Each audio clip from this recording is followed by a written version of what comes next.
नमस्कार, आप देख रहे हैं उत्तराखंड का महासंग्राम और मैं हूं आपके साथ चंद्रशेखर त्रिशूल।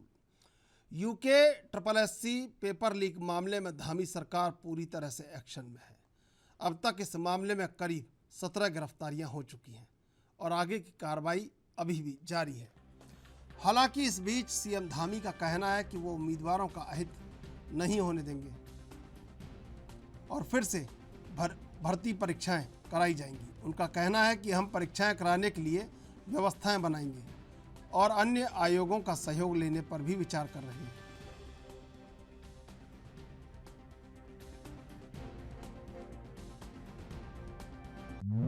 यूके SSSC पेपर लीक मामले में सीएम धामी का धाकड़ फैसला। दोषियों पर होगी सख्त से सख्त कार्रवाई। हम उम्मीदवारों का अहित नहीं होने देंगे। उम्मीदवारों के लिए फिर से कराई जाएगी परीक्षाएं। Uttarakhand UK SSSC paper leak मामले में लगातार गिरफ्तारियां जारी है। पेपर लीक की इस घटना से हजारों अन्य अभ्यर्थी भी प्रभावित हुए। ये वो अभ्यर्थी हैं जिन्होंने पूरी ईमानदारी के साथ परीक्षा की तैयारी की थी। आपको बता दें कि पेपर लीक मामले के बाद उत्तराखंड अधीनस्थ सेवा चयन आयोग यानी यूके SSSC के अध्यक्ष एस राजू ने अपने पद से इस्तीफा दे दिया था और सरकार को पत्र लिखा था कि जब तक आयोग में स्वीकृत कर्मचारियों और अधिकारियों की नियुक्ति नहीं की जाती तब तक आगे की भर्ती परीक्षाएं न कराई जाएं। लेकिन धाकड़ धामी ने यह साफ कर दिया है कि उम्मीदवारों का अहित नहीं होने देंगे, भर्ती परीक्षाएं कराएंगे। मुख्यमंत्री ने कहा है कि सरकार की सबसे पहली प्राथमिकता उम्मीदवारों के हित की सुरक्षा करना है। हम परीक्षाएं कराने के लिए व्यवस्थाएं बनाएंगे और अन्य आयोगों का सहयोग लेने पर भी विचार कर रहे हैं। वहीं सीएम धामी ने यह भी साफ कर दिया है कि अभ्यर्थियों के भविष्य से किसी भी तरह का खिलवाड़ बर्दाश्त नहीं होगा और दोषियों के खिलाफ सख्त से सख्त कार्रवाई होगी। देखिए, हमारा सबसे पहला जो काम है कि जो भर्तियां हैं वो भर्तियां सही समय पर हों और जो लोग भी इसमें दोषी हैं उनके खिलाफ जांच चल रही है, वो जांच रुकने वाली नहीं है। हम कार्रवाई करेंगे। अनावश्यक रूप से कोई भी उसमें राजनीति न करे, क्योंकि राजनीति का विषय नहीं है। ये हमारे बच्चों के नौनिहालों के भविष्य से जुड़ा हुआ प्रश्न है और हम पारदर्शिता के साथ उसको करेंगे और जो दोषी होगा उसको किसी कीमत पर छोड़ा नहीं जाएगा। देखिए, हमने पहले ही कहा है, चूँकि नौजवानों से, युवाओं से और बेरोजगार युवाओं से जुड़ा हुआ ये मुद्दा है, इस मुद्दे पर जितनी सख्त से सख्त कार्रवाई हो सकती है वो करेंगे। इस पर कैसे काम करना है ये सभी लोगों से विचार विमर्श करके जो नौजवानों के और राज्य के हित में होगा उस पर हम लोग इस पर और भी कड़े फैसले लेंगे। तो सुना आपने, सीएम धामी का कहना है कि वो इस मामले में सख्त से सख्त कार्रवाई करेंगे। लेकिन पेपर लीक मामले में अब राजनीति भी खूब हो रही है। एक तरफ जहां पूर्व सीएम हरीश रावत ने कहा था कि उत्तराखंड में बीजेपी सरकार हर भर्ती में पैसा देख रही है और नौकरी की नीलामी कर रही है, तो वहीं पूर्व सीएम त्रिवेंद्र सिंह रावत ने कहा कि जो भी नौकरी के लिए मेहनत करने वाले युवा हैं उनके साथ नाइंसाफी नहीं होनी चाहिए। कुछ लोग पैसे के बल पर नौजवानों की नौकरियां खा रहे हैं, इसलिए सरकार को इस पर जांच करनी चाहिए और चयन आयोगों के अस्तित्व पर भी विचार करना चाहिए। लेकिन अब सीएम धामी ने सबका मुंह बंद कर दिया है। हर पल हर जगह इस सरकार में घोटाले ही घोटाले हैं। हर नदी गाड़ गधेरे में ये बालू देखते हैं, बजरी देखते हैं, बोल्डर देखते हैं, उनको बेचते हैं। हर पोस्टिंग में ये पैसा देखते हैं और हर नौकरी की ये नीलामी करना चाहते हैं। तो ये जब आप जो है भ्रष्टाचार को इस रूप में पनपाएंगे तो इस राज्य को तो इन्होंने खोखला कर दिया भाजपा के लोगों ने। तो बड़ी चिंताजनक स्थिति है। हम एक दिन में तो उसको उलट नहीं सकते, हम तो उनके खिलाफ आवाज़ ही उठा सकते हैं। हम आवाज़ उठा रहे हैं। ये निर्णय तो जनता जनार्दन को करना है कि कहीं हमसे गलत लोग तो नहीं चुने गए। और हमारा मानना है कि भाजपा इस राज्य के प्रतिनिधित्व के लायक नहीं है। और ये देखने में आ रहा है जहाँ पर भी ये इस तरह के आयोग हैं उनमें जो राज्य सरकारों ने बनाया उसमें कहीं ना कहीं झोल है, कहीं ना कहीं कोई कमी है। एक तो ये है कि उस कमी को दूर किया जाए, अच्छा तो ये है। और नहीं किया जा सकता तो बच्चों के साथ बुरा नहीं होना चाहिए, होनहार बच्चों के साथ बुरा नहीं होना चाहिए। ऐसे लोग जो शॉर्टकट से पैसे के बल पर उनकी नौकरी ले लेते हैं, उनकी नौकरी खा जाते हैं, अगर देशी भाषा में हम कहें तो कदापि उचित नहीं है। मैंने ये कहा था कि इस आयोग पर इसको रहना चाहिए या नहीं रखना चाहिए, इस पर भी सरकार विचार कर सकती है। आपको बता दें कि इस पेपर लीक मामले में अब तक करीब 17 गिरफ्तारियां हो चुकी हैं। आरोपियों में न्यायिक कर्मचारी, भर्ती परीक्षा कराने वाली एजेंसी के कर्मचारी, अपर निजी सचिव, पुलिस कर्मचारी से लेकर जनप्रतिनिधि भी शामिल हैं। कांग्रेस भले ही हर मामले में अपनी राजनीतिक रोटियां सेकने का बहाना ढूंढती हो, लेकिन धाकड़ धामी का भ्रष्टाचार पर प्रहार और बेरोजगारों को रोजगार वाला वादा धरातल पर नजर आ रहा है। देहरादून से एएनबी न्यूज के लिए तारिक अंसारी की रिपोर्ट। इसी मुद्दे पर आज चर्चा करेंगे। 3 मेहमान हमारे साथ जुड़े हुए हैं। सुनीता विद्यार्थी बीजेपी से, वसी जैदी प्रदेश प्रवक्ता कांग्रेस, उमा सिसोदिया प्रदेश उपाध्यक्ष आम आदमी पार्टी। आप तीनों का स्वागत है एएनबी न्यूज पर। सबसे पहले वसी जैदी जी आपके पास आएंगे। विपक्ष लगातार आरोप लगाता रहा है कि सरकार इस मामले को गंभीरता से नहीं ले रही है, लेकिन आप देख रहे हैं जिस तरह मुख्यमंत्री ने प्रहार किया है और तमाम गिरफ्तारियां हुई है। क्या लगता है आपको, अब भी कुछ कहने सुनने के लिए रह जाता है क्या?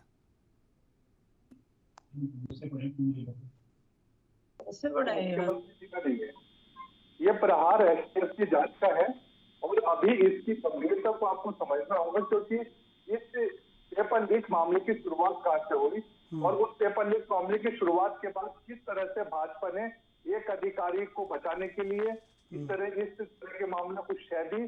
तो इसकी गंभीरता में जाना होगा। मैं आपको याद दिलाता हूँ कि 2017 में जब पेपर लीक का मामला उठा था, तब हमारे माननीय प्रदेश अध्यक्ष करण महाराज जी, जो कि तत्कालीन विधायक थे रानीखेत के, उन्होंने सदन में इस मामले को उठाया था।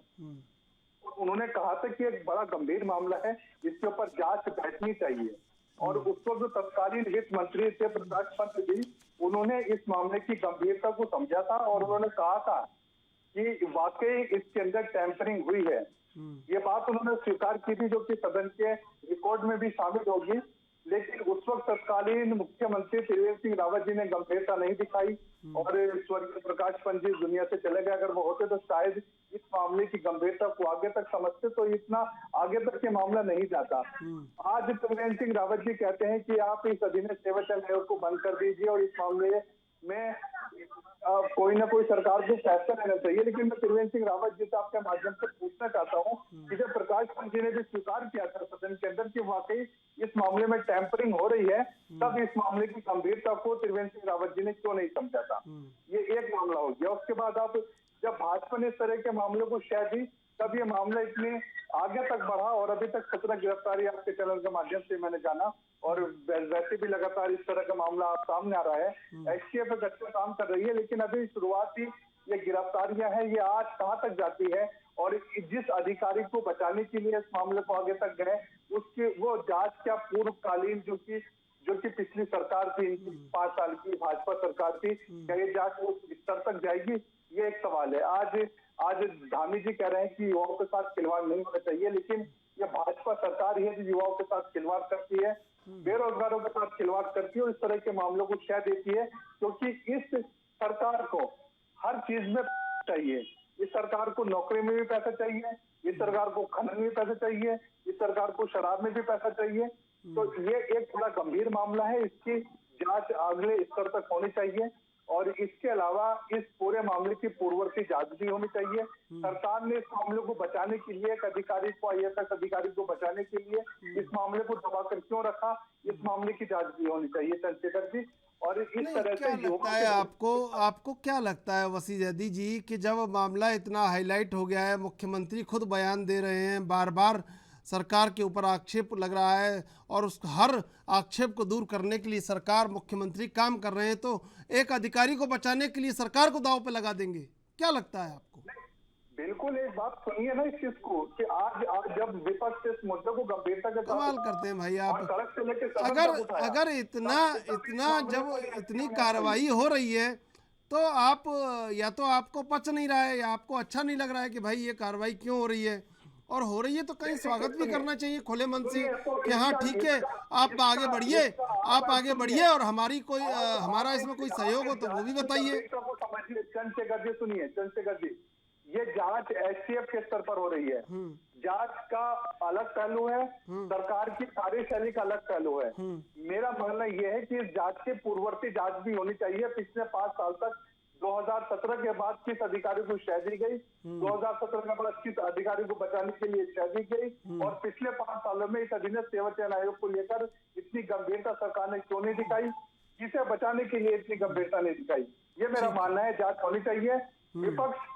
विपक्ष इस एसटीएफ की जांच का स्वागत करता है क्योंकि वाकई हाँ, ये बड़ा गंभीर ये मामला जो है, आपने कहा, बेरोजगार देखिए ये जो आपने कहा, ये खुले मन से चर्चाएं आरोप प्रत्यारोप खुले मन से लगाई जानी चाहिए। लेकिन सुनिए, लेकिन इसके लिए आप धाकरधामी नहीं कर सकते कि धामी जी ने सब कुछ कर दिया, धामी जी आ गया तो सब कुछ किया। ये आपका नैतिक कर्तव्य है, ये विरोध करना आपका नैतिक कर्तव्य है, ये बिल्कुल ठीक बात है, आप करिए तो ये तो ठीक बात है।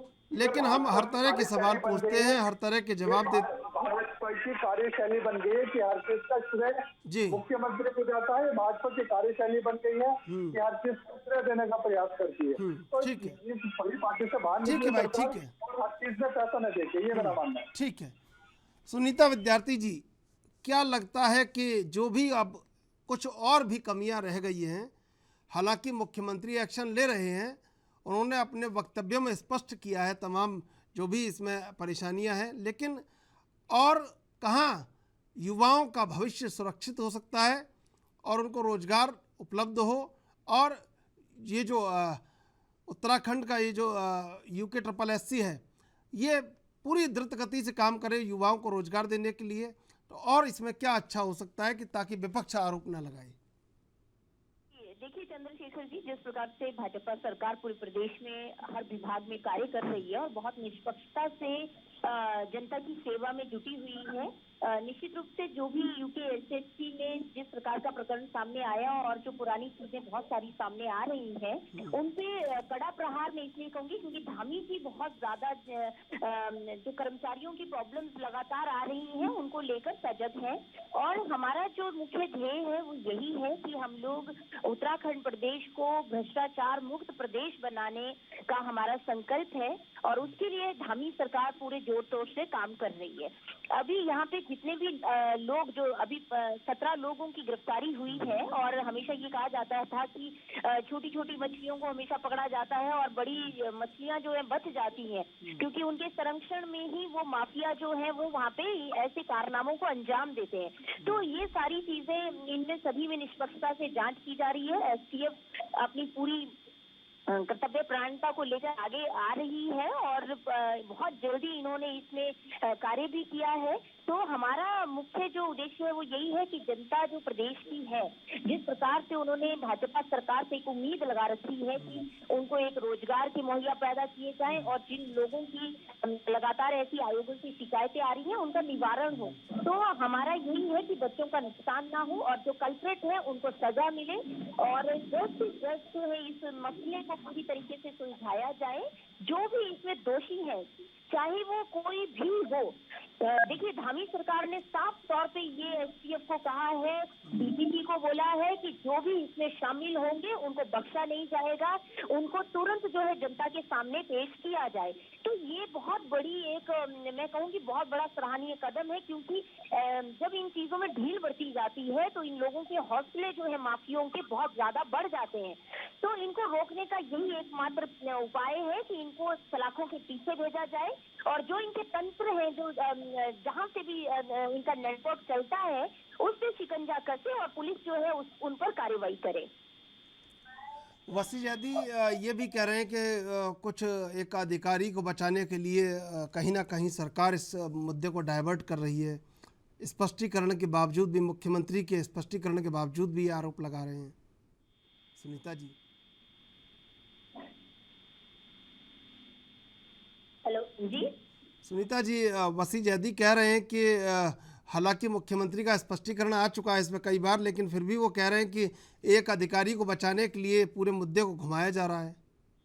नहीं, देखिए चंद्रशेखर जी, किसी भी अधिकारी को बचाने के लिए कुछ नहीं किया जा रहा है। अगर कोई जनप्रतिनिधि या कोई अधिकारी लोगों को भ्रमित करके सरकार को आगे कर रहा है तो उसके ऊपर भी बहुत सारी धाराएं होती हैं, क्योंकि सरकार को गुमराह करना, प्रशासन शासन को गुमराह करना अपने आप में जुर्म है। और हमारी तरफ से, हमारी सरकार की तरफ से किसी को नहीं बचाया जाएगा। हम साफ तौर पर ये स्पष्ट कर चुके हैं कि जो भी लोग इनमें शामिल होंगे, क्योंकि देखिए जनता किस प्रकार से इतने बड़े कोरोना कार्यकाल से निकली है और उससे पहले भी चीजें जो है हमारी प्रदेश की जो परिस्थिति है और जो हमेशा एक रोजगार का बड़ा मुद्दा रहा है, और हमारी सरकार ने बेरोजगारों के लिए बहुत सारी योजनाएं भी लाई और मुश्किल से जब ऐसी निकलती है तो लोगों में एक उम्मीद होती है कि हमें अपनी सरकार में जो है नौकरियां मिलेंगी। और अगर ऐसी धांधली बच्चों के भविष्य के साथ खेला जाता है तो वो, मैं तो कहती हूँ, उससे बड़ा पाप तो कोई है ही नहीं। एक तो आप उस जनरेशन को खत्म कर रहे हो, फ्रस्ट्रेटेड कर रहे हो, और फिर उसके बाद जो है वो बच्चे जो है कई ऑवरेज होके घर बैठे हैं, कई लोग दोबारा उतनी स्टडी नहीं कर पाते हैं। मैं खुद एक कॉलेज में फैकल्टी थी तो मुझे मालूम है कि बच्चों का कैसे एक्सपेक्ट रहता है, बार बार वही स्टडी नहीं कर सकता वो जो एक बार तन मन धन से करता है बच्चा। तो ये सब चीजें होती हैं। अगर इनसे ऐसा पानी फेरा जाएगा, कोई भी जनप्रतिनिधि, मैंने पहले भी कहा, हमारी सरकार बहुत अच्छे से क्लियर कर चुकी है कि जो लोग भी इसमें शामिल होंगे, चाहे वो कोई भी 30 मार्का हो, वो बख्शे नहीं जाएंगे। और आप सही विश्वास रखिए, निष्पक्षता के साथ में रिस्पॉन्स मिलेगा और आप खुद हमारी सरकार को वाहवाही करेंगे इस मामले में, क्योंकि मुख्यमंत्री जी खुद इसमें बहुत संजीदगी से जो है मॉनिटरिंग कर रहे हैं। जी उमा जी, क्या लगता है, लगातार सरकार का स्पष्टीकरण पूरे मामले को लेकर आ चुका है, सरकार गंभीरता से अपना रुख रख चुकी है। अब क्या लगता है आपको कि कहाँ कोई चीज़ ऐसी है जो छूट रही है और जिसको पूरा करने से इसमें और गंभीरता आ जाएगी? देखिए, ये जो प्रकरण इस समय यहाँ उत्तराखंड में हुआ है, ये वाकई में बहुत गंभीर है और सरकार अपनी इज्जत बचाने की नाकाम कोशिशों में जुटी हुई है कि हमने, ठीक है, हमने जांच गठित कर दी है और हमने इतने लोगों को गिरफ्तार कर लिया, लेकिन कहीं ना कहीं ये मामला भी उसी तरीके से होने वाला है जैसे कि NH-74 का मामला था। आपको याद होगा NH-74 में कितने बड़े बड़े यहाँ पर घोटाले हुए और हम लोगों ने सिर्फ कुछ छोटे PCS ऑफिसर्स को जेल के अंदर ठूस कर हमने मामले की तशरीह कर दी कि इन लोगों की वजह से गबन हुए हैं या इन लोगों की वजह से घोटाले हुए हैं, जबकि मैं नहीं मानती कि उस पर्टिकुलर मंत्रालय के मंत्री को ये भनक ना हो कि उसके अंडर में क्या क्या काम हो रहे हैं और उनके ऑफिसर जो है वो किस तरीके से काम कर रहे हैं। लेकिन हम लोगों ने यशपाल आर्य जी को कोई सजा नहीं दी और आज वो कभी कांग्रेस में और कभी बीजेपी में रहते हुए सत्ता का सुख लगातार भोग रहे हैं और उनको क्लीन चिट दे रखी है, जबकि ऐसा हो ही नहीं सकता कि मंत्री जी को ना पता हो कि मंत्रालय में क्या घोटाले चल रहे हैं। और इस तरह की और तमाम चीजें, चाहे वो हरक सिंह रावत जी की बात हो, उनके मंत्रालय में तमाम घोटाले हो जाते हैं, लेकिन उनको पर कोई क्वेश्चन नहीं आता। यहाँ पे हम बात UKSSS की कर रहे हैं कि वहाँ जो हुआ है उसको लेके STF का गठन हुआ है, 17 गिरफ्तारियां हुई हैं, सरकार गंभीरता से काम कर रही है। विपक्ष को ऐसा क्या उसमें जोड़ना चाहिए या क्या ऐसा होना चाहिए उसमें और जो कमी रह गई है जिससे उसमें और गंभीरता हो? देखिए, मेरा कहने का तात्पर्य यही है कि जिस तरीके से पहले भी छोटे मोटे ऑफिसर्स को आपने सजा दे दी, उनको जेल में डाल दिया, अपनी पीठ थपथपा ली और बड़ी मछलियां जो इस गेम के पीछे जो बड़ी मछलियां हैं वो आज भी मतलब खुली घूम रही है, छुट्टे घूम रहे हैं, जिनको हम लोग अपनी भाषा में बोलते हैं। और आज तक भी हम लोग उन कल्प्रिट नेताओं पर उंगली नहीं उठा पाए हैं जिनके मंत्रालय में इस तरह के घोटाले हुए। मेरा डर यही है कि ऐसा ना हो कि दोबारा हम लोग फिर वो छोटे मोटे जो ऑफिसर्स हैं उनको अंदर कर दें, उनको जेल में डाल दें, उनके ऊपर मुकदमे लगा दें, लेकिन जो बड़ी मछलियां सरकार के अंदर बड़े बड़े ओहदों पर बैठी हुई हैं उन मछलियों तक आज ना पहुंच पाए। क्योंकि ऐसा हो ही नहीं सकता कि धामी जी को ना पता हो और तमाम जो जितने दूसरे विधायक और मंत्रीगण घूम रहे हैं उनको ना पता हो कि किस तरह का घोटाला इन परीक्षाओं में चल रहा है, क्योंकि यही मंत्रियों के थ्रू ही सिफारिशें होती हैं इन सब चीजों की। आपको भी पता है और हमको भी पता है, सबको पता है। मैं खुला आक्षेप आज अपने विधायिका पर लगाने के लिए तैयार हूँ कि ऐसा हो ही नहीं सकता कि हमारी सत्ता में बैठे हुए हमारे राजनेताओं को इतने बड़े घोटाले की भनक ना हो। अगर आपको भनक तक नहीं लगी तो आप समझ लीजिए कि आप कितने कैपेबल है सरकार चलाने के लिए। लेकिन आज क्योंकि ये मामला खुल चुका है, अखबारों में, मीडिया में आ चुका है, तो आप सिर्फ छोटी मछलियों को अंदर करके बड़े मगरमच्छों को आप छुपाए बैठे हैं। इस अच्छा, बात की पूरी गारंटी है अभी भी कि बड़े आपको लग मगरमच्छ रहा है नहीं कि पकड़े जो जाएंगे। कार्रवाई होनी चाहिए वो नहीं हो रही है? बिल्कुल नहीं हो रही है वो कार्रवाई। आप छोटे मोटे अफसर को आप अंदर कर रहे हैं, लेकिन जो मेन कल्प्रिट है वहां तक तो आपके, उनकी गिरबान तक तो आप अपने हाथ पहुंचने ही नहीं देंगे। क्योंकि ऐसा भी हो सकता है कि उस पूरे मतलब जो काली कढ़ाई है इसमें आपके भी हाथ काले हो रहे हो। मैं तो धामी जी को बोलूंगी, इतना बड़ा घोटाला हो गया, पता ही नहीं सरकार को, भनक तक नहीं। ये मानने वाली बात है ही नहीं। मतलब आपके पास ये जवाब होना चाहिए कि वो संतुष्टि कैसे हो, उसके लिए भी तो आपके पास कोई एजेंडा होना चाहिए ना भाई। आप बताएंगे भी नहीं और कार्रवाइयों को लगातार, सुनिए उमा जी मेरा सवाल सुन लीजिए। आप कार्रवाई को लगातार कटघरे में खड़ा करते रहेंगे और कोई एजेंडा बताएंगे नहीं। जो तमाम चीज़ें निकल कर सामने आई है उस पर कार्रवाई हो तो रही है। मुख्यमंत्री कह रहे हैं युवाओं का भविष्य खराब नहीं होने देंगे। जो चीज़ सबके सामने आ गई है उस पर क्या बचता है अब? देखिए, मेरा कहने का सिंपल तात्पर्य यही है कि जो छोटी मछलियां हैं आप सिर्फ उनको सजा दे रहे हैं। ऐसा नहीं हो सकता कि इस पूरे घोटाले में बड़े मगरमच्छ शामिल ना हो।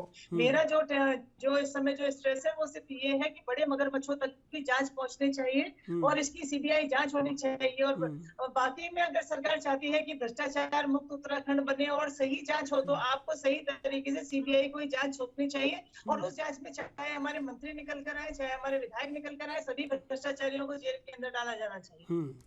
वसी जैदी जी, सुनीता विद्यार्थी ने स्पष्ट किया बिल्कुल। अब क्या लगता है आपको कि छूट रहा है कुछ?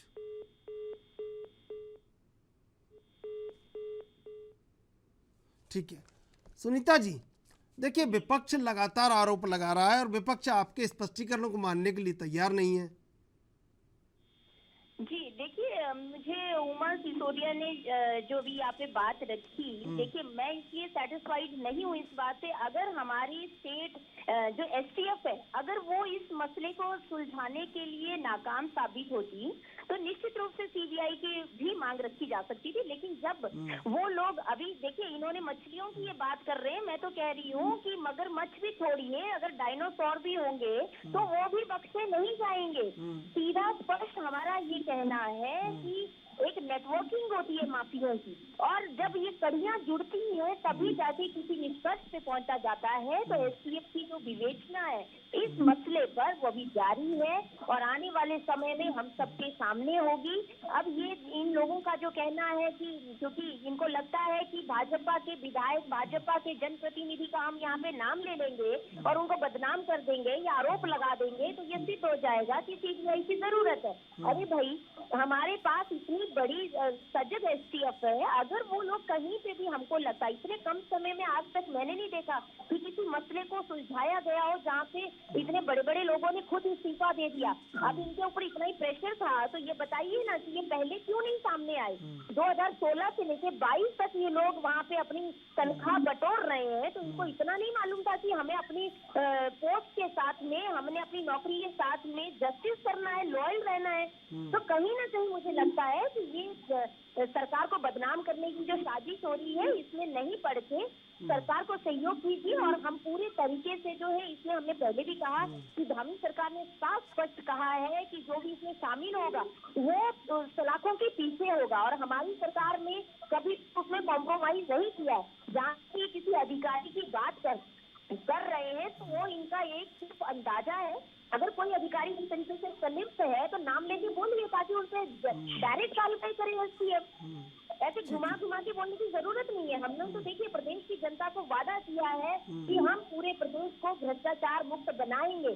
1064 जो है वो गप्पे मारने के लिए नहीं बनाया गया है, वो पोर्टल इसलिए रखा गया है कि कहीं से भी अगर आपको ऐसे किसी प्रकार की भ्रष्टाचार की बू आती है या कहीं से लोग आपको प्रेशराइज कर रहे हैं तो सामने बात रखिए। अगर आप उसको कहते हैं और उसके बाद आप कई सालों बाद जब आपके सिर पे पूरे तरीके से जवाबदेही बनती है तो आप कहते हैं कि नहीं हम पे प्रेशर था। पहले कहाँ थे आप? पहले क्यों नहीं आए खुल से बाहर? तो सामने दूध का दूध पानी का पानी होता है। ये मानसिकता चेंज करनी पड़ेगी। सरकार भ्रष्टाचार मुक्त करना चाहती है प्रदेश को, लेकिन आप लोगों को, अधिकारियों को भी अपनी कमाई ना दे सके वहाँ पे सहयोग करना पड़ेगा। सीधी बात है। वसीम यादी जी, आपको लगता है कि जो विपक्ष है, जो प्रमुख दल है कांग्रेस, वो पूरी तरह इस समय बिखरी हुई है, ऐसे में आपके जो आरोप हैं वो उतने ज़्यादा मजबूत नहीं हो पाते हैं सत्ता पक्ष पर? चंद्रशेखर जी, ये भी एक इसमें बड़ा कारण है। कांग्रेस के बिखरने में क्या मतलब है? कांग्रेस के एक्सक्यूज मी, नहीं लगता है ना सत्ता पक्ष को कि आपकी चुनौती सशक्त नहीं है, मजबूत नहीं है? नहीं, चुनौती हमारे सशक्त है, तभी इतने आगे तक भी जांच पहुंची। लेकिन मैं लगातार, जो मैं भाजपा की प्रवक्ता को सुन रहा था, अब तो वो लगातार गोल मोल बातें कर रही कि हम भ्रष्टाचार मुक्त की बात करते हैं, आप हमें बताइए कहाँ पर भ्रष्टाचार है। तो भाई 5 साल आप लोगों ने क्या किया? 2017 में पेपर लीक का मामला आया था, उसके बाद कितनी बार आपकी सरकार ने जांच की? पुष्कर सिंह धामी जी से पहले तीरथ सिंह रावत जी ने क्या किया? त्रिवेंद्र सिंह रावत जी ने क्या किया? कितनी बार जांच हुई? और अभी भी पूर्ववर्ती जांच से क्या है? तो ये गोल मोल बातें ना कर स्पष्ट बात कीजिए। और इसमें कांग्रेस के बिखरने में कोई सवाल नहीं है, ये सरकार का इसके अंदर पहलू है। बल्कि जैसे भी सवाल है, बड़ा सवाल है। सवाल ये है, कांग्रेस उतने मजबूत विपक्ष के रूप में लड़ नहीं पा रही है उत्तराखंड में, सवाल ये है। और अगर आप एकजुट होते तो मजबूत विपक्ष के रूप में सत्ता पक्ष को कुछ कहने सुनने में कामयाब होते। चंद्रशेखर जी, हमारी एकजुट, बिल्कुल, मैं आपको रोकना चाहूंगा इस समय, सीधे लिए चलते उत्तराखंड। पुष्कर सिंह धामी क्या कुछ कह रहा है, ये सुनवाते हैं आपको। और जिनके परिवार के लोग वहां बिछड़ गए, जिनका अंतिम संस्कार भी नहीं हो पाया, उन सब के लिए यहां पर हवन की प्रक्रिया भी करवाई और उनको कहीं न कहीं मुक्ति के रूप में, तर्पण के रूप में, और गया से विशेष रूप से पुरोहितों को बुलाकर यहां पर करवाया। इनकी जितनी प्रशंसा की जाए उतनी कम है। वास्तव में उन सभी हुतात्माओं को मैं नमन करता हूं, प्रणाम करता हूं, अपनी श्रद्धांजलि देता हूं। भाइयों बहनों, जहां मोदी जी के नेतृत्व में इस प्रकार की एक विशिष्ट सोच, जिसके बारे में कोई सोचता नहीं है, और मैं आपको बताऊं कि पिछले दिनों 24 जुलाई को पूरे देश के मुख्यमंत्रियों का सम्मेलन हुआ था, और उस सम्मेलन में माननीय प्रधानमंत्री जी ने विशेष रूप से हम लोगों से कहा, सारे मुख्यमंत्रियों से कहा कि विभाजन की विभीषिका के जितने भी हमारे बड़े बुजुर्ग हैं, उन सभी को बुलाकर उनको बुलाना चाहिए, उनका सम्मान करना चाहिए और इस स्मरण दिवस को जरूर मनाना चाहिए। भाइयों बहनों, मुझे खुशी है कि आज यहाँ पर हमको सब उन बुजुर्गों से मिलने का अवसर प्रदान हुआ है। सारे बुजुर्गों का आशीर्वाद मिला है। आपने डॉक्यूमेंट्री देखी, डॉक्यूमेंट्री में हमने वो चित्र देखे, वो भयावह घटनाएं देखी हैं। आप सब लोगों से अभी अजय भट्ट जी कह रहे थे कि विश्वास डाबर जी के स्वर्गीय पिताजी जितना इनको मानते थे बड़े बेटे के रूप में, उतना ही मुझे अपने छोटे बेटे की तरह हमेशा स्नेह करते थे, हमेशा आशीर्वाद देते थे। और उन्होंने मुझे बताया कि कैसे वो जब विभाजन हो रहा था, कैसे वो अपने बच्चों को लेकर आए, किस तरह से डंगरों को हाथ कर लाए, वह भी छूट गए। आने के बाद उन्होंने बताया कि किस तरह से उन्होंने वहां पर लकड़ी का एक काम शुरू किया, और बोले भूखे पेट रहकर हम लोग लकड़ी लट्ठे बनाने का काम कर रहे थे, इसमें भी एक फिर से त्रासदी आ गई। बोले वहां बाढ़ आ गई बहुत बड़ी, और बाढ़ आ गई, एक एक करके मेरे सामने सारे लट्ठे बहते चले गए, एक एक करके सारे लट्ठे बहते चले गए। बोले मैंने सोचा कि इन लट्ठों को पकड़ लेता हूं, और बोले एक लट्ठा मैं पकड़ रहा था तो मेरा पैर भी फिसल गया, लेकिन मैं इतना नहीं फिसला, लट्ठा मेरे हाथ से छूट गया। बोले फिर मेरे ध्यान में आया, बोले मैंने कहा ये लोग तू ये क्या कर रहा है, अभी तू पाकिस्तान से बचकर यहां पहुंचा है, अगर यहां भी तू चला जाएगा तो बच्चों को कौन देखेगा, पीछे तेरा क्या होगा। बोले मैं संभला, और संभलने के बाद वो मुझे सुनाते थे, अक्सर कहते थे, एक उनका बड़ा अच्छा था कि जो क्या शेर है, इरादों के आगे जहां और भी है,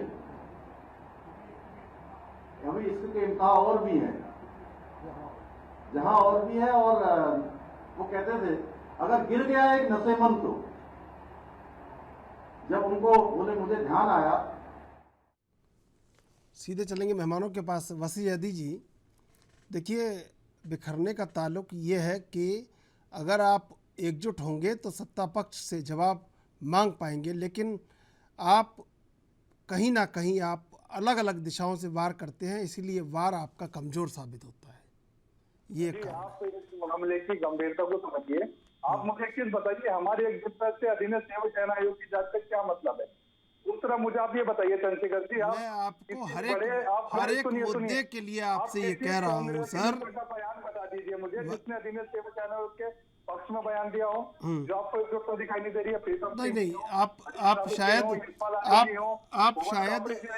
करण महाराज जी ने उठाया, तो आप कौन से नेता आपको ऐसा दिखाई दे रहा है कांग्रेस का, जो आपको लग रहा हो कि अधीनस्थ सेवा चयन आयोग का या भाजपा का फेवर कर रहा हो? आप मुझे किसी का बयान तो सुनाइए। नहीं, मैं आपसे ये कह रहा हूँ कि उत्तराखंड में जो कांग्रेस है वो अलग अलग दिशाओं में उसके नेता चल रहे हैं। अगर एक ही दिशा में चले, अरे सर अब आप देखिए, आप जो जवाब है उसको गोलमोल कर रहे हैं और उसको देने की कोशिश नहीं कर रहे हैं। राष्ट्रपति चुनावों में क्रॉस वोटिंग हुई थी, आपने क्यों जांच बंद कर दी? किसने दिए थे वोट बीजेपी को? उसको सामने लाना चाहिए था। इसी बात का फायदा सत्ता पक्ष को हो रहा है। मैं यही तो जवाब मांग रहा हूँ आपसे। नहीं, जांच अपने स्तर से चल रही है। और आप कांग्रेस के कौन से विधायक ने आप जो मुस्कुरा रहे हैं ना, कोई गम है जिसको छिपा रहे हैं? आप इतना जो मुस्कुरा रहे हैं, कोई गम है जिसको छिपा रहे हैं? हमारे सारे गम और खुशी तो आपके सामने है। हमारी कौन सी बात छुपी हुई है? विपक्षी पार्टी है, दूसरी सबसे बड़ी पार्टी है प्रदेश की। अच्छा एक बार सुनिए भाई, तो आप सुनिए, आप एक चीज में पूछिए, मैं सुनीता जी से आपके माध्यम से पूछना चाहता हूँ कि पिछले 5 साल तक, जब 2017 में प्रकाश पंत जी के उसमें करण महाराज जी ने इस मामले को गंभीरता से सदन में उठाया था, और उसके बाद त्रिवेंद्र सिंह रावत जी ने जांच क्यों नहीं बिठाई इसके ऊपर? इस मामले को क्यों दबाया? उसके बाद तीरथ सिंह रावत जी ने क्या किया? उसके बाद पुष्कर सिंह धामी जी पहले वाले कार्यकाल में रहे, उन्होंने क्या किया? और अब इस मामले में एसटीएफ की गंभीरता पर धाकर धामी का सवाल क्या मतलब है कि धाकर धामी जी हो गए?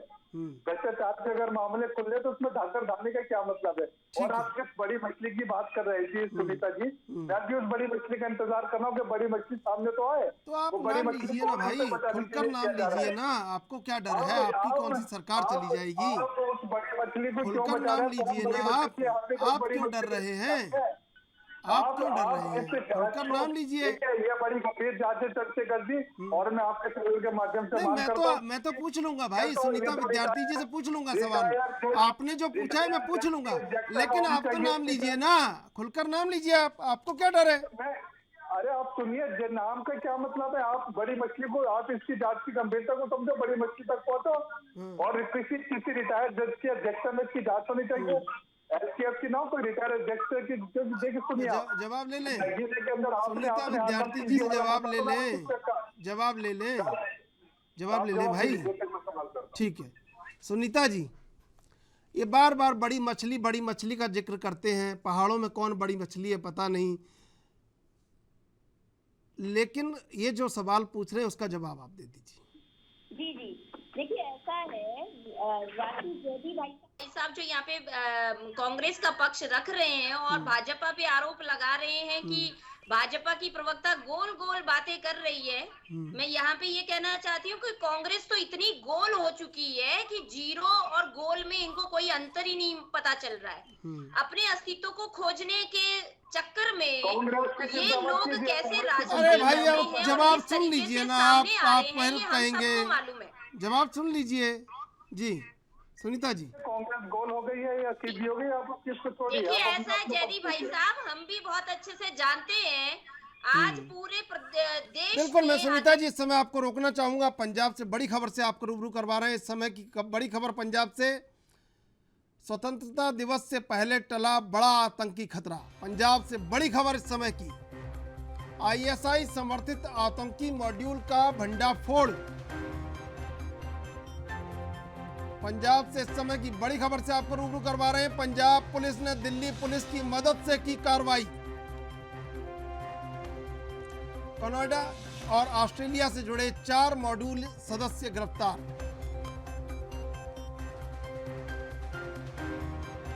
तीन हैंड ग्रेनेड, 1 आईईडी और पिस्तौल के साथ 40 जिंदा कारतूस बरामद। पंजाब पुलिस ने दिल्ली पुलिस की मदद से की कार्रवाई। पंजाब से इस समय की बड़ी खबर। स्वतंत्रता दिवस से पहले खतरा टला। स्वतंत्रता दिवस से पहले टला बड़ा आतंकी खतरा। इस समय की बड़ी खबर पंजाब से आपको बता रहे हैं। आईएसआई समर्थित आतंकी मॉड्यूल का भंडाफोड़।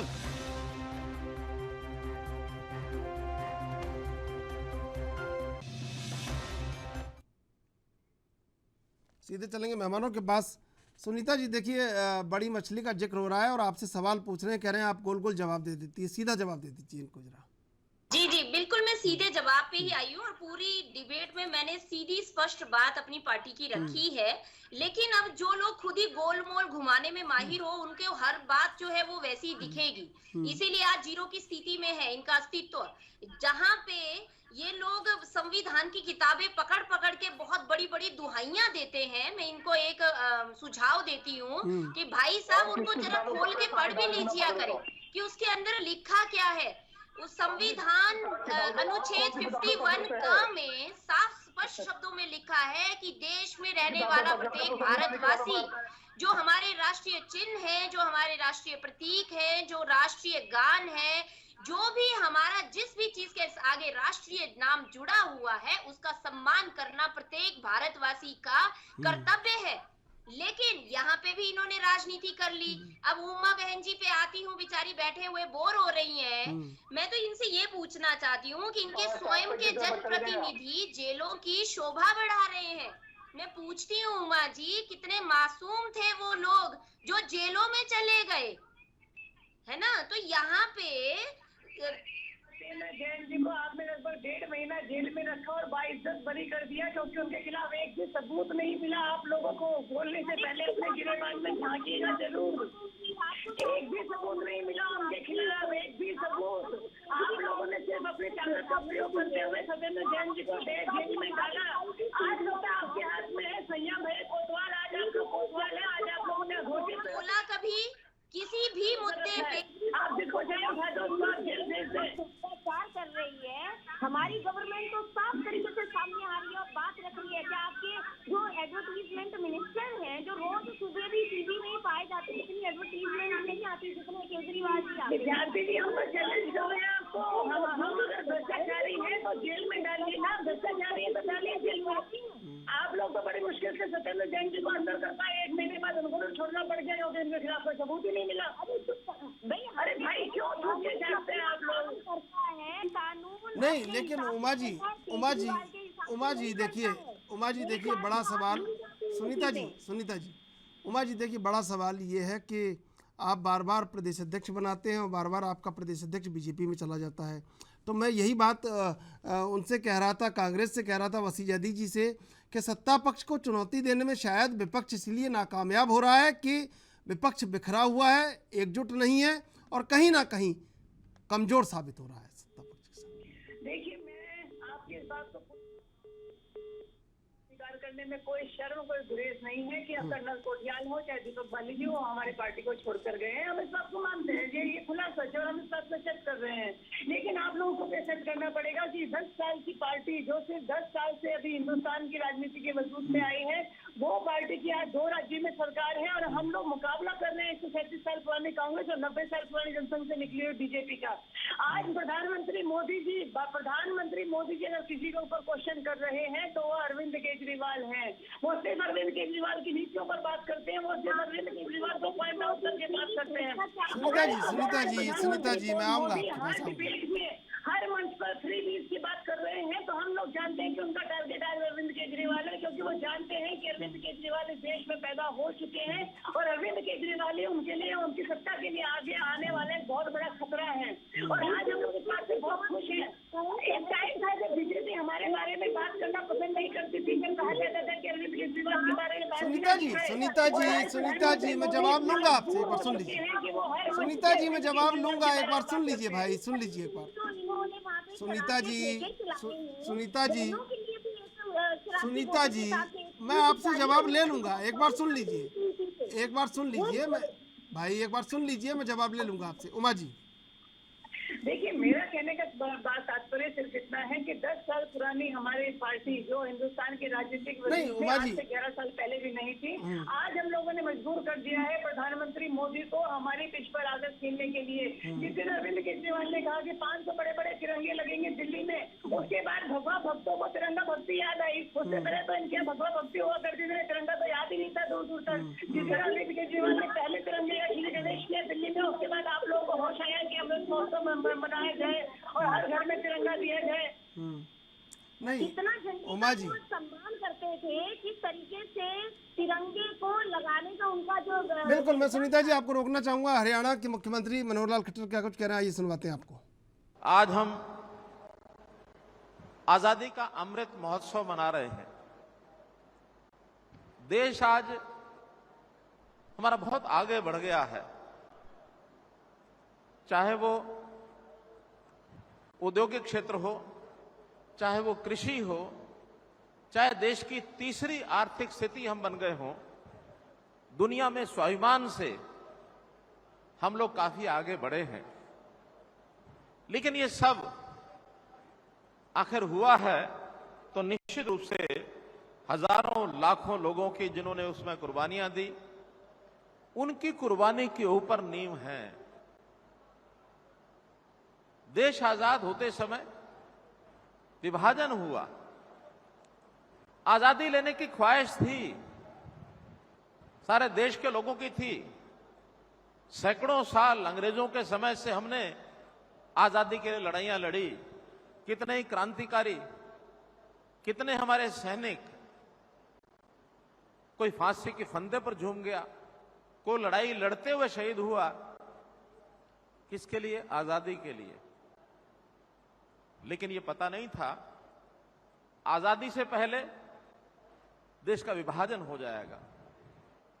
यानी वो 15 अगस्त का दिन ऐसा था, खास करके ऐसे लोगों के लिए जो विभाजन के बाद अपना अपना क्षेत्र, अपने प्रदेश छोड़ करके, विस्थापित होकर के और हजारों किलोमीटर दूर जाकर के उनको बसना पड़ा, रहना पड़ा, विस्थापित होकर के वहां गए हैं। जब वहां से लोग चले थे तो चलते समय उनको यह नहीं पता था, कहते हैं कुछ यूं बेबसी सी जिंदगी ने देखा था हमें, यूं बेबसी सी जिंदगी ने देखा था हमें, हम सफर पर थे पर मंजिल कहां है पता न था। चल पड़े काफिले में, जाना कहां है पता नहीं। कोई 15 अगस्त को निकला, कोई 16 को निकला, कोई 17 को निकला,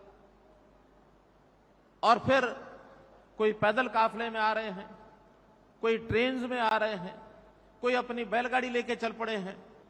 कुछ लोगों ने अपना सामान उठाया, लेकिन पैदल चलते चलते सामान को साथ ला नहीं सकते थे और वहीं पर सामान को फेंकना पड़ गया रास्ते में।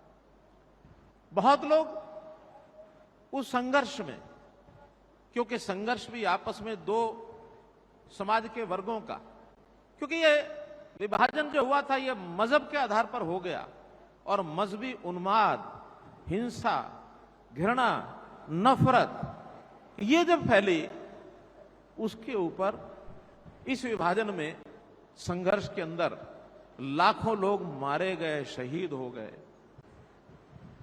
कुछ लोग शहीद हुए, कुछ लोग जिन्होंने अपनी बहू बेटियों की इज्जत को बचाने के लिए, यहां तक भी है कि हजारों बहन बेटियों को उनकी गर्दन तलवार से अपने हाथों से उतार दी, अपने हाथों से उतार दी।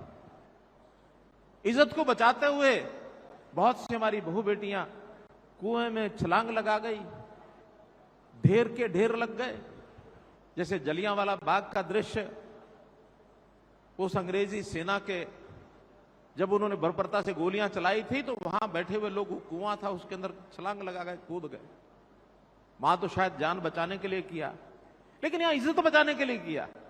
हमारी बहू बेटियों ने छलांग लगा दी कुओं में। तो कितना यह भयानक दृश्य रहा होगा। ये दर्द जिन्होंने सहा, ये चीख पुकार जिन्होंने सुनी, उस दर्द को आज भी, जिनकी आयु आज 75 वर्ष से 80 वर्ष से ऊपर है, उनको दर्द आज भी याद आता है तो वो सताता है। ऐसे बहुत से लोग आज हमने जिनका सम्मानित किया है, जिनको सब लोग तो आने संभव भी नहीं थे, आयु के कारण से आ नहीं पाए, लेकिन आज भी लाखों लोग ऐसे हैं सारे देश में जो उन घटनाओं को याद किए हुए हैं और वो इस रोंगटे खड़े होने वाली घटनाओं को भूल नहीं पा रहे हैं। एक बीच में समय ऐसा था, ऐसा कह सकते हैं कि सन 75 से पहले देश की आजादी को 25 ही साल हुए थे। घटनाएं तरोताजा थी। नानी दादी भी उस समय हमारे ऐसे यानी एक लेवल आयु की थी कि वो भी बहुत बड़ी संख्या में अपने बच्चों को कहानियां सुनाती थी। आज तो उनकी संख्या भी कम हो गई है और आज शायद समय के हिसाब से हमारे उस नौजवान बच्चे भी उन कथा कहानियों को सुनना भी नहीं चाहते हैं। लेकिन वो एक समय था, मुझे याद है जब मैं स्कूल में पढ़ता था, कॉलेज में पढ़ता था, तो हमारी दादी हमको सारी कहानियां सुनाती थी कि बेटा किस प्रकार से हम लोग वहां चले, कैसे मेरे पिताजी और मेरे ताया जी दोनों की उस समय शादी नहीं हुई थी, बहुत नौजवान अवस्था में थे, पूरा परिवार आ गया, पीछे पीछे वो अकेले रह गए। तो वो क्योंकि वो सब मार काट मची हुई थी, उनको भी भेष बदल करके आना पड़ा। जैसे अभी हमारे एक मित्र ने जो वीडियो आपने देखा है, कितनी कहानियां हमने देखी हैं, सबकी पीड़ाएं आज बोल रही हैं, सिर उठता शरीर। तो इस नाते से वो कहानियां जब वो सुनाती थी, और मैं समझता हूं कि उन कहानियों के कारण से ही मेरे जीवन में कम से कम अगर बदलाव आया है तो उन कहानियों के कारण से आया है मित्रों, उन कहानियों के कारण से आया। हमको नहीं पता होता था देश क्या है, समाज क्या है, धर्म क्या है, लेकिन वो कहानियां सुन सुन करके देश, समाज, विभाजन क्या है, धर्म क्या है, ये सारी बातें तब जाके समझ में आई। और एक समय ऐसा आ गया, एक अच्छी संस्था के साथ मेरी संगत हुई और मन में विचार किया कि मुझे देश और समाज के लिए ही करना, परिवार के लिए कुछ नहीं करना है। ये संकल्प उस कारण से ही लेना पड़ा। तो मित्रों, भाइयों बहनों, जब लोग वहां से चले हैं तो ऐसा नहीं कि बना बनाए उनको कहीं घर मिल गए होंगे, रास्ते में कैंपों में रहना पड़ा। लगभग 1,20,00,000 लोग ये विस्थापित हुए, इधर से उधर, उधर से इधर, दोनों तरफ के। उसमें यहां से पाकिस्तान जाने वाले लोग भी थे, यहां से पूर्वी बंगाल जाने वाले लोग भी थे, सिंध जाने वाले लोग भी थे, और सिंध से, पश्चिमी पंजाब से, पूर्वी बंगाल से आने वाले लोग इधर भारत में आए, वो लोग भी थे। कितने लोग शहीद हुए, संख्या कोई ठीक से हिसाब किताब नहीं है। जो थोड़ा सा कंजर्वेटिव है वो 2-3 लाख बताते हैं, जिनका अनुमान, क्योंकि जिन्होंने उस समय सारा ये विभत्स दृश्य देखा, वो 10 लाख, 12 लाख, 15 लाख भी बताते हैं। लेकिन लाखों थे, लाखों की संख्या में लोग शहीद होना, और इस प्रकार से देश के इस विभाजन के ऊपर। अभी लेंगे एक छोटा सा ब्रेक के बाद फिर हाजिर होंगे।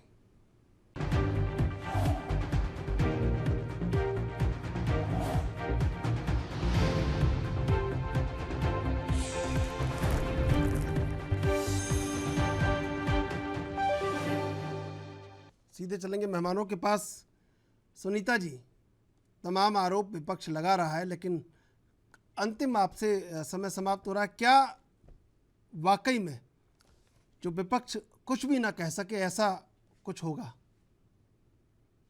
चंद्रशेखर जी, मैं यहाँ पे यही बात इतनी देर से रख रही थी कि भावी सरकार जिस प्रकार से कार्य कर रही है वो निश्चित रूप से हमने देखिए सरलीकरण, निष्पक्षता और सुगमता से सभी चीजों को करने का जो प्रण लिया है उसमें हम अडिग हैं। और जो भी देखिए हमारे लिए बच्चों का भविष्य सर्वोपरि है। बच्चों के भविष्य के साथ में जो भी संभव हो पाएगा हम लोग उनको यथोचित जो भी सुविधाएं हैं वो देने की कोशिश करेंगे। उनकी परीक्षाएं करवाई जाएंगी, प्रॉपर तरीके से मैनेजमेंट उनको दिया जाएगा। एक सिस्टम के अंदर जो है परीक्षाएं करवा के सभी चीजें जो है बच्चों के भविष्य के साथ नहीं खेला जाएगा।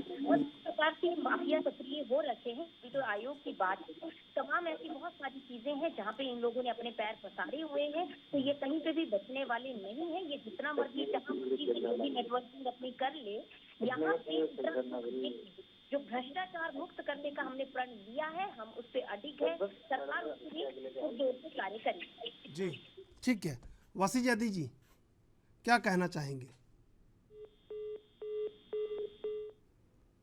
ठीक है। उमा सिसोदिया जी, क्या लगता है कि सरकार को क्या करना चाहिए? और देखिए, सरकार को सबसे पहले तो बहुत ईमानदारी के साथ इस बात को एक्सेप्ट करना चाहिए कि उनके तंत्र में एक बहुत बड़ी भूल हुई है जिसका खामियाजा काफी सालों तक ये बच्चे भी और उसके बाद जो आने वाले जो दूसरे एग्जाम था उसमें भी हम लोग भुगतते रहेंगे। और अब सरकार के पास ये मौका है कि वो एक सही तरीके से इसकी जांच कराए और खाली सिर्फ छोटी मछलियां नहीं, बड़े बड़े मगरमच्छों के गिरेबान तक भी ये जांच पहुंचनी चाहिए। और जितने भी बड़े हमारे लोग इसमें, चाहे वो बड़े अधिकारी हैं चाहे वो नेतागण हैं, उनको जेल का रास्ता जरूर दिखाना चाहिए ताकि इन परीक्षाओं पर जनता का, लोगों का, बच्चों का भरोसा और इस सरकार पर जनता का भरोसा दोबारा से बन पाए। ठीक है। सुनीता जी, उमा सिसोदिया जी, वसीजादी जी, आप तीनों का धन्यवाद डिबेट में जुड़ने के लिए। दरअसल धाकड़ धामी ने पूरे प्रकरण पर धाकड़ प्रहार किया है। एसटीएफ लगातार जांच कर रही है, गिरफ्तारियां हुई हैं, लेकिन विपक्ष है कि लगातार आरोप लगा रहा है। अब ऐसे में ये देखना होगा कि सरकार और क्या महत्वपूर्ण कदम इस बारे में उठाती है। बहरहाल देश विदेश की ताज़ा तरीन खबरों के लिए आप देखते रहिए ANB न्यूज़।